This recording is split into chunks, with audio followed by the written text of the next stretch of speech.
Everyone in that courtroom thought Officer Andre Mills was a murderer, until his dog burst through the doors with a bloodied glove. What if the only witness who could prove your innocence didn't speak, but barked? Interested in the story? Keep on watching and let me know where you are watching from. The courtroom was heavy with judgment before a word was spoken. Officer Andre Mills sat in his uniform for the last time, hands cuffed, eyes locked forward as the prosecution painted him as a violent man hiding behind a badge. The murder weapon had his fingerprints. The motive? A neighborhood dispute that turned deadly. No one looked at him like a hero anymore. His canine partner, Bolt, was banned from court. Irrelevant, they said. The badge on the table before him glinted like a cruel memory. He remembered when that badge meant something. When children waved at him on patrol and store owners left coffee out on cold mornings just to say thanks. Now they wouldn't even look him in the eye. The gallery behind him was filled with silent strangers. Even the ones who knew him best, the ones who used to laugh with him in the precinct break room, kept their heads down. His wife hadn't shown up. Can you blame her? The headlines had already crucified him. Local hero turned suspect. Cop's explosive rage ends in murder. He couldn't even defend himself without making it worse. Every move, every word was ammunition. So he sat there, still as stone, letting the DA twist the narrative like a knife. Officer Mills was first on the scene, the prosecutor began, voice slick, rehearsed, confident. He responded to a 10-16 call, domestic disturbance. The victim, Raymond Sloan, was found stabbed 6 times in his own home, and the person holding the bloody knife when backup arrived was Officer Mills. The jury shifted uncomfortably. One woman clutched her coat tighter. Another shook her head like she'd already decided. Andre didn't flinch. The words washed over him. He had replayed that night in his head so many times it no longer felt real. He remembered running through the rain toward the house, Bolt growling low beside him. The door had been open. A scream, then a crash. Then nothing he could explain, nothing anyone would believe. He claims he was trying to save the victim, the DA continued, pacing slowly. But the evidence says otherwise. No one else was in the house, no forced entry, no signs of a struggle except between the officer and the deceased. She turned to the jury with that awful smile. Sometimes, the most dangerous people are the ones we trust the most. Andre's attorney didn't rise. Not yet. This was the opening act. The gut punch. The setup for the fall. The judge watched with unreadable eyes. The bailiff, arms crossed, wouldn't look at him. Andre glanced at the table beside him, at the cold silver badge that once sat on his chest with pride. Now it was a prop in a tragedy, stripped of power, emptied of honor. And as the first witness was called to the stand, Andre didn't think about prison, or headlines, or shame. He thought of Bolt, alone in some distant kennel, waiting at a door that would never open again. It was supposed to be a routine patrol through the quiet streets of Crestview. Andre and Bolt had driven those blocks 100 times, windows down. Bolt's ears perked, the city breathing in its usual rhythm. Nothing ever happened on Hawthorne Drive. Old houses, trimmed hedges, porch lights flickering like fireflies. But that night, everything cracked open. The call came in just after midnight. 10:16, possible domestic disturbance, neighbors reporting shouting. Andre was the closest unit. No sirens, just quiet urgency. He flicked the lights once and turned down the narrow road, Bolt alert in the passenger seat, sensing the tension through the calm. The address was familiar. Raymond Sloan, retired mechanic, known hothead. Andre had dealt with him once before. Nothing serious, just noise. But as he stepped out of the cruiser, something felt off. The air had a weight to it. Bolt stiffened, nose to the wind. The front door was ajar, the porch light swaying slightly like it had been bumped. Andre called out. No response. He moved forward, hand on holster, bolt at his heel. Inside silence. Then glass breaking. A grunt, and a sharp, wet thud. He unholstered, kicked the door in. What he saw didn't make sense. Blood sprayed across the couch. A man collapsed against the floor. The kitchen chair overturned. And a knife, young serrated, lying in the middle of it all. Instinct took over. He rushed forward, checked for a pulse. Nothing. He shouted for medical, shouted again, but then, there it was. A sound behind him. Not footsteps, not breathing. A shuffle.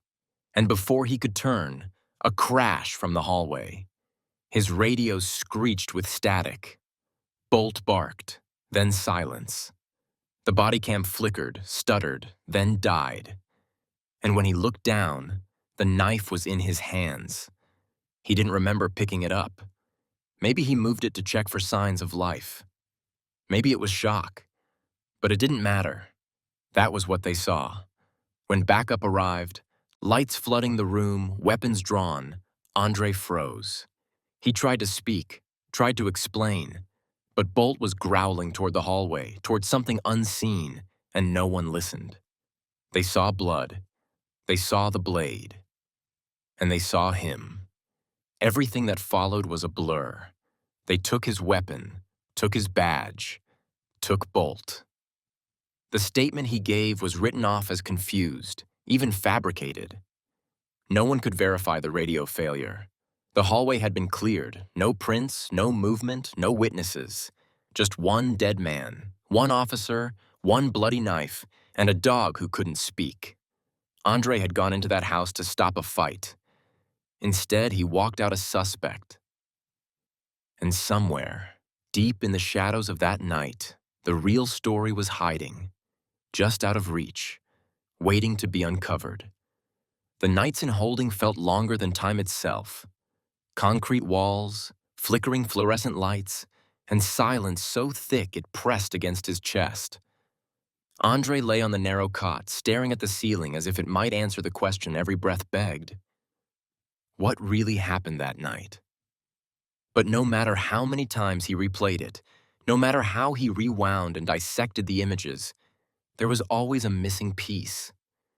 Something just out of reach, like a shadow slipping behind a wall. Then came the sound.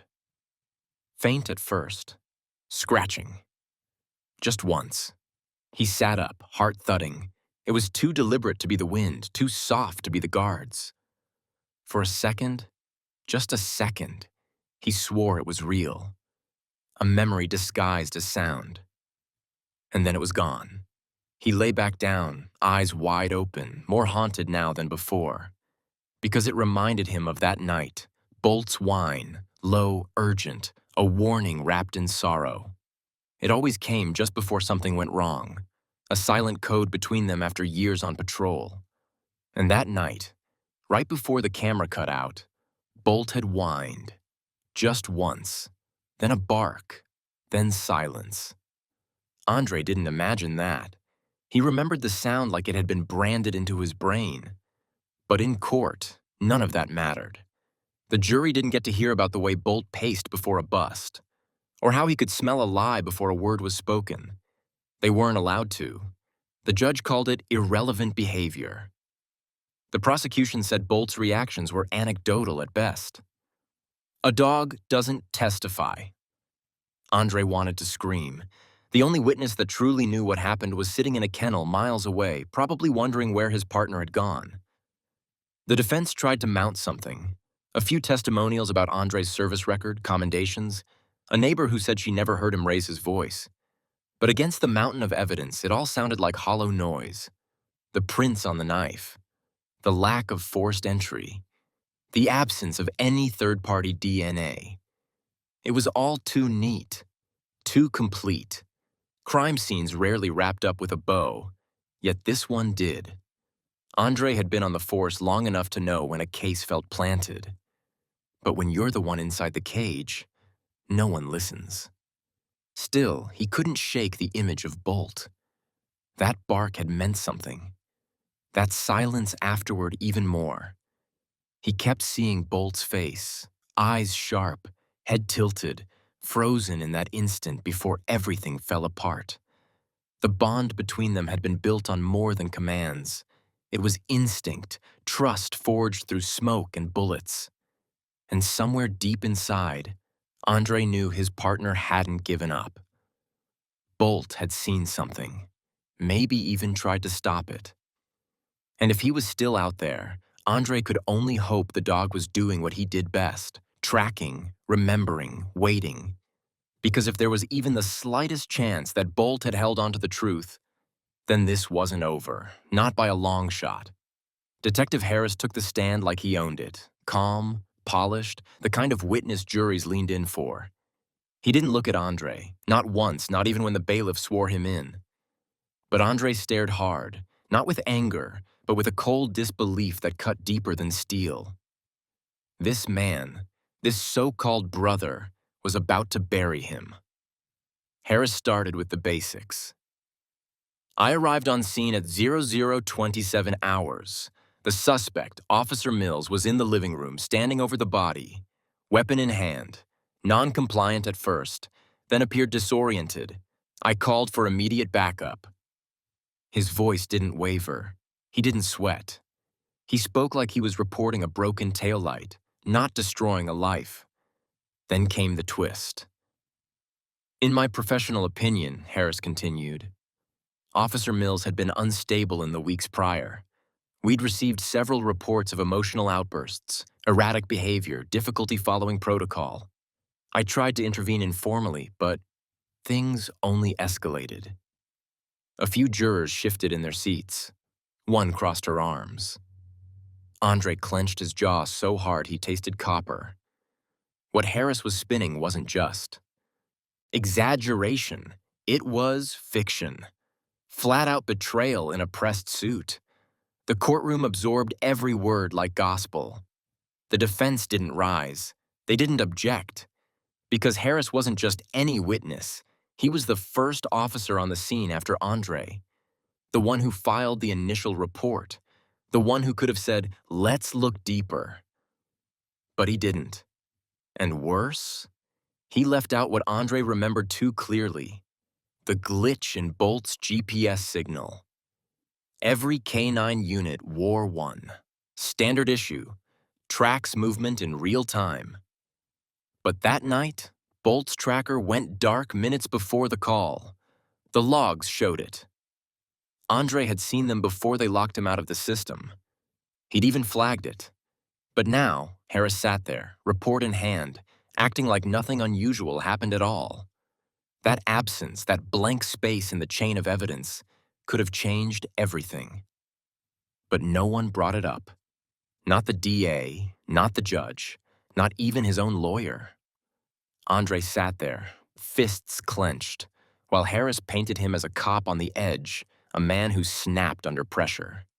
He remembered barbecues with Harris, nights spent in the same cruiser swapping stories, watching each other's backs. He remembered Bolt wagging his tail when Harris walked by, always loyal, always trusting. But now, that loyalty had been weaponized. Harris wasn't testifying. He was sentencing. Quietly. Efficiently. Like it was just another part of the job.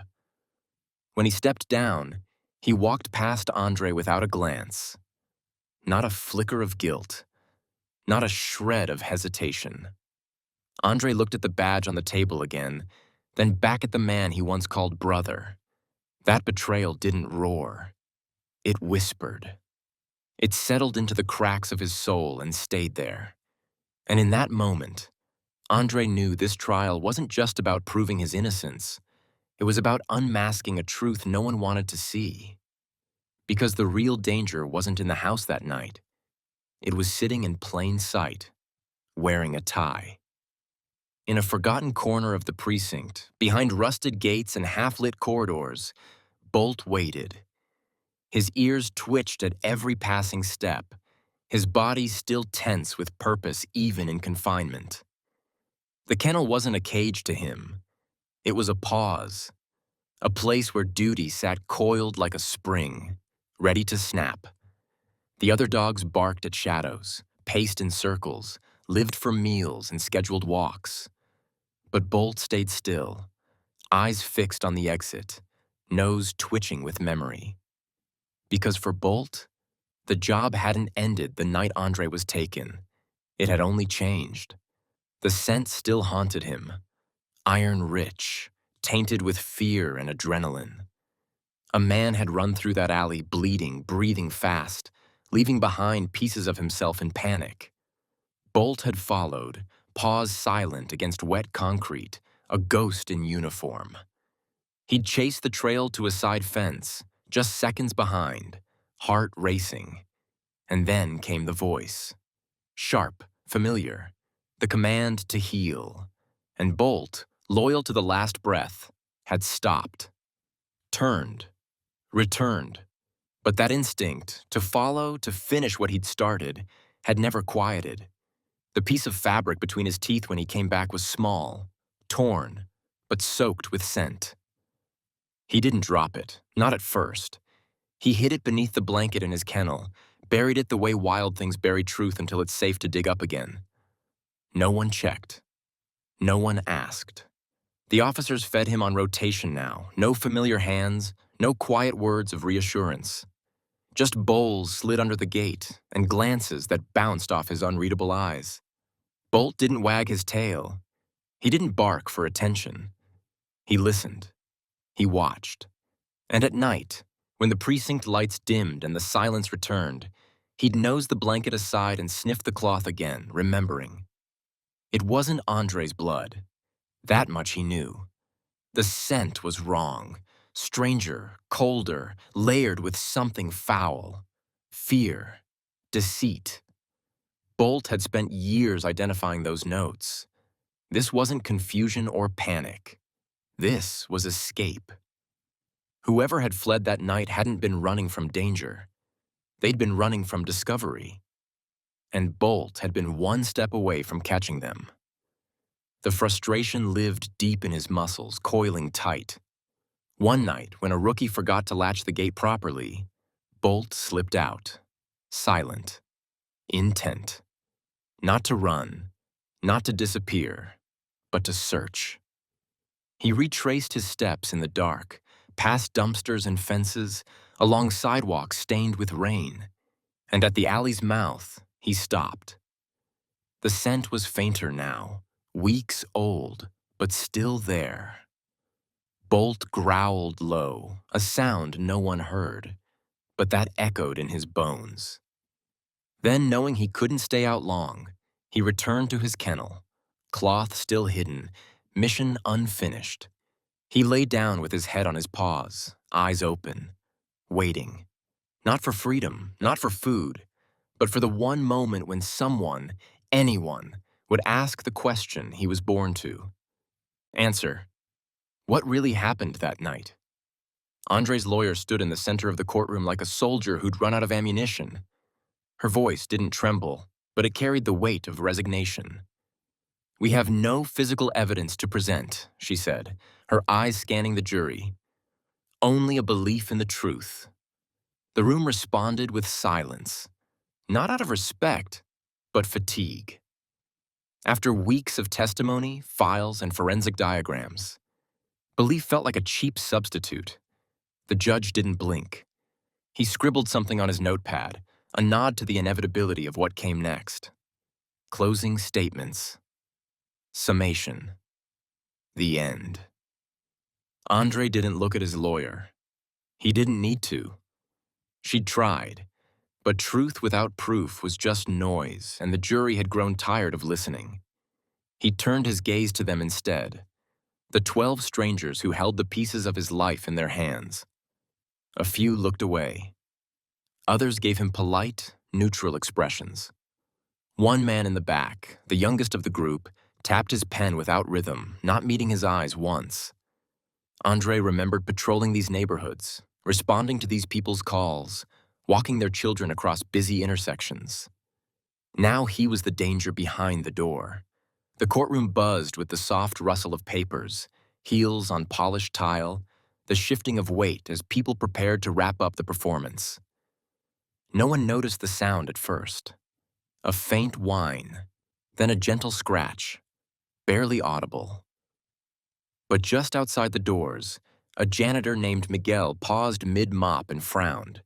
He turned toward the sound and saw the dog, coat bristled, eyes locked on the heavy wooden doors, something clenched between his teeth. Bolt. The badge on his collar glinted under the hallway light. He stood perfectly still except for the soft, anxious flick of his tail and the low, insistent whine rising in his throat. Miguel stepped closer. "Hey, buddy. Where'd you come from?" he whispered, crouching down. Bolt didn't move. He didn't drop the thing in his mouth. Not yet. Miguel looked closer. Fabric, tattered, stained dark with something that made his stomach twist. He reached slowly, but Bolt growled. Low, warning, not out of threat, but conviction. Whatever he held wasn't a toy. It was something that mattered, something sacred. Miguel straightened, unsure of what to do, unsure if this even belonged to the chaos inside the courtroom. But Bolt knew. He nudged the door with his nose, whined again, louder this time. Inside, Andre heard it. The hairs on his neck stood up. It was unmistakable. That sound, that whine, it wasn't memory this time. It was real, alive, close. His lawyer noticed the shift in his face. "What is it?" she whispered. He didn't answer. His eyes were already locked on the door, the one no one else was watching. But Bolt was there. And something told Andre, something deep in his bones, that his partner had just brought the fight back to him. The moment the doors slammed open, the entire courtroom snapped to attention like a wire pulled taut. The prosecutor froze mid-sentence, her mouth still open as the echo bounced off marble and silence dropped like a curtain. Bolt stood in the doorway, leash dragging like a broken chain, chest heaving with purpose, coat on edge as if the very air offended him. In his mouth, clutched tight between sharp teeth, hung a glove, torn at the wrist, soaked in blood that had long since dried to a dark, incriminating crust. Not red now, but rust-colored and silent with meaning.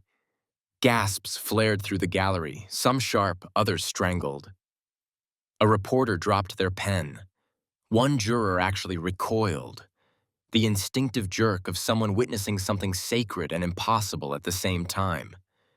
"Get that dog out of here," the bailiff shouted, moving fast, hand on baton. But the judge raised a hand, firm, commanding. No argument in the motion. "Wait," he said. One word, and the room held its breath. Bolt didn't run. He walked, purposefully, proudly. His nails clicked across the floor in a steady rhythm, each step deliberate, defiant. His eyes never left Andre, and when he reached the defense table, he stopped, lifted his head, and dropped the glove directly at Andre's feet. One bark, deep, singular, absolute, rang out like a gavel. Then he sat, still, watching. The courtroom didn't move.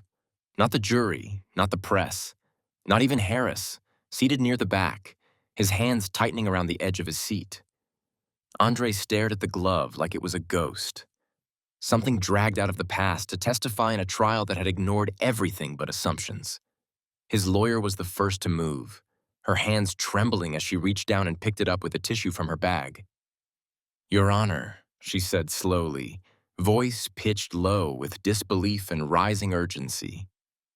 "This wasn't part of discovery. This isn't from our exhibits." The judge leaned forward, expression unreadable. "Where did that come from?" he asked, directing the question to no one and everyone at once. No one answered. The prosecution looked thunderstruck, eyes darting between the glove and Bolt like someone had played a trick they couldn't understand. Andre couldn't take his eyes off the fabric. It was torn exactly the way he remembered, like something had snagged in a desperate escape. And the blood. Too much for a scratch, too fresh for coincidence. He felt his chest tighten, not with fear, but recognition. Bolt hadn't forgotten, hadn't let it go, hadn't stopped tracking, not even when the world gave up. The judge cleared his throat, leaning into the mic. "We are calling an immediate recess," he said, gaze never leaving the glove. "That evidence will be secured and tested today." Murmurs broke out. The courtroom was no longer a stage for a foregone conclusion. It was a battlefield. And Bolt had just drawn the first line in the sand. The courtroom emptied fast after the judge's declaration, but the tension didn't drain with the people. It lingered in the walls, coiled like a storm waiting to strike. Andre sat motionless, still staring at the spot where Bolt had dropped the glove, the echo of that single bark replaying in his mind like a war drum. His attorney moved with a new urgency, cell pressed to her ear, already demanding a forensic rush on the evidence. Judicial emergency protocol. It meant no delays, no excuses. And for once, the system moved like it meant something. By nightfall, the glove was sealed, tagged, and handed to the lab. The blood had soaked deep into the fabric, clotted in the threads, but it was enough. It always was. DNA didn't care about stories. It didn't listen to character statements or watch press conferences. It just told the truth. And less than 24 hours later, the truth came back. The blood didn't match Raymond Sloan, the man Andre was accused of killing. It didn't match Andre either. No trace of his DNA on or inside the glove. But there was a hit, a name. Darnell Price, a known informant with a rap sheet like an old phone book. Small-time drug ops, petty theft, a couple sealed files buried so deep it took a federal override just to access them. But the real connection? He'd worked for Detective Harris. Years ago.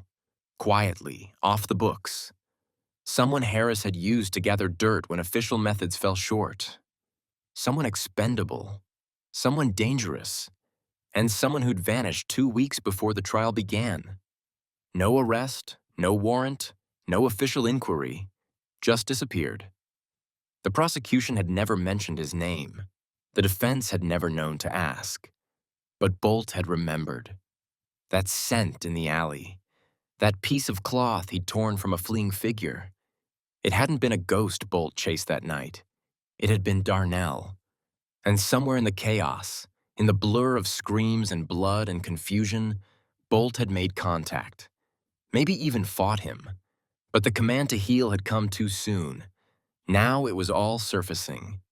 The judge read the lab report aloud the next morning, voice clipped and unreadable, like he couldn't believe what he was saying. The courtroom sat in stunned silence. The prosecutor looked hollow, her notes suddenly meaningless. Harris wasn't in the room. He hadn't shown up that day. Andre leaned back, the chains around his wrists still digging into his skin. But for the first time in weeks, he felt the weight shift. Not gone, but cracking. The threads of the case, once tied so tight, were fraying fast. Because if Darnell Price had been at the scene, if his blood was on that glove, then the timeline collapsed. The narrative broke. And the prosecution's perfect puzzle now had a hole right through its heart. Bolt hadn't just brought in evidence, he'd torn open a lie. And somewhere out there, the truth was bleeding. Harris didn't say a word when they led him into the courtroom. Wrists cuffed, badge already stripped, the press flashing like vultures catching scent of a wounded lion. He kept his eyes low, jaw tight, as though silence could still shield him from what everyone now knew. But the silence didn't save him, because the evidence had already spoken. Forensics painted the real picture, one piece at a time, each frame sharper than the last. Darnell Price had been in the house that night. His blood was found not only on the glove Bolt delivered, but smeared faintly on the back door handle, caught in the fibers of the carpet, and, most damning, in a single fingerprint on a broken picture frame beneath the couch. A scuffle had broken out. The victim had fought back. The knife had changed hands in the chaos, and Andre had walked in on the tail end of it, unaware he was stepping into a trap. Already set, the glove bolt recovered, ripped from Darnell's hand during the escape, was the thread that unraveled everything. When investigators reopened the body cam footage logs, they discovered tampering. Data gaps that didn't match department timestamps, erased segments too clean to be accidental. Harris had been the one to process the footage. His access logs were the only ones present. And then came the GPS anomaly. Bolt's tracker had gone dark at the exact minute Harris logged into the K9 systems from his laptop. An action he never reported, an access he never explained. It wasn't just negligence, it was surgical. Harris had wiped out every trace of Darnell's presence, deleted the one person who could have shifted suspicion away from Andre, all to protect a ghost from his past. A man he'd used, manipulated, maybe even promised immunity to. Darnell had been his weapon, and when things went wrong, Harris buried the evidence like it was just another favor owed. But Bolt hadn't forgotten.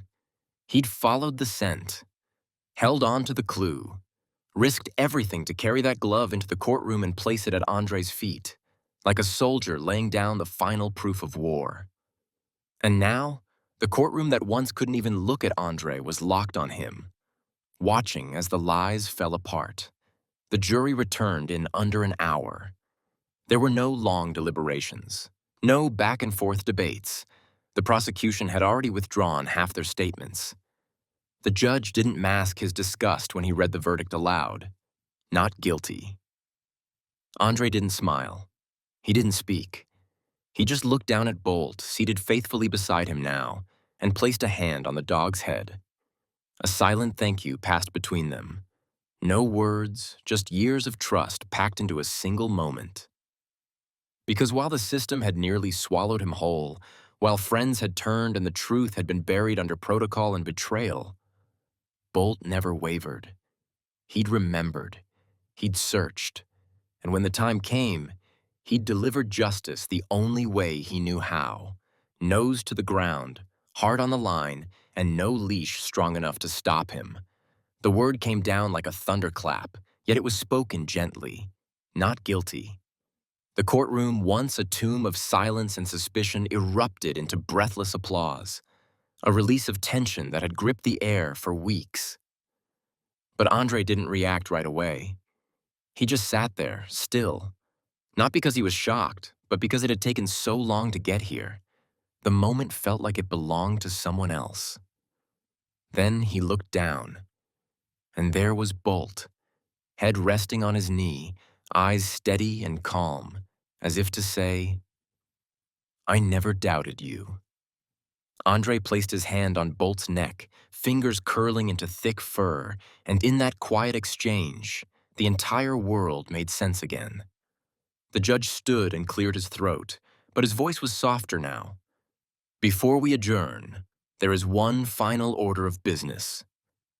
He nodded to the bailiff, who brought forward a small velvet box. "For bravery, service, and an unshakable commitment to the truth, this court recognizes Officer Bolt with a full recommission into active status, and by order of the City Council, the Medal of Service." The room stood, the jury among them, as the medal was placed gently around Bolt's neck. It clinked softly against his collar, but he didn't move. Just blinked once, ears slightly forward, alert but unfazed. The cameras went wild, flashes strobed across the room, and headlines practically wrote themselves. But Andre didn't care about the ceremony. He didn't need the medal or the applause or the quiet nods from people who'd once looked through him. What mattered was that his name had been cleared, not by strategy or slick arguments, but by loyalty, by the dog who had refused to stop searching. When the reporters flooded the courthouse steps, Andre shielded Bolt from the crowd, not because he was afraid, but because Bolt deserved peace. "No comment," he said gently. brushing past microphones and flashbulbs. Bolt trotted beside him, tongue out, tail low and wagging with a calm pride. They reached the cruiser parked at the curb, the same one they used to ride in together before the world turned upside down. The department had cleaned it out, restored his name to the roster. His badge waited on the passenger seat, gleaming. Andre opened the door and Bolt jumped in, settling into the spot like he'd never left. Andre paused before getting behind the wheel. He looked at the courthouse one last time, its cold stone pillars now fading behind him. No longer a place of judgment, but a place where truth had fought its way to the surface. Then he looked at Bolt, who met his gaze with that same unwavering stare. Not everything could be undone, not every scar would fade. But this moment, this victory was real.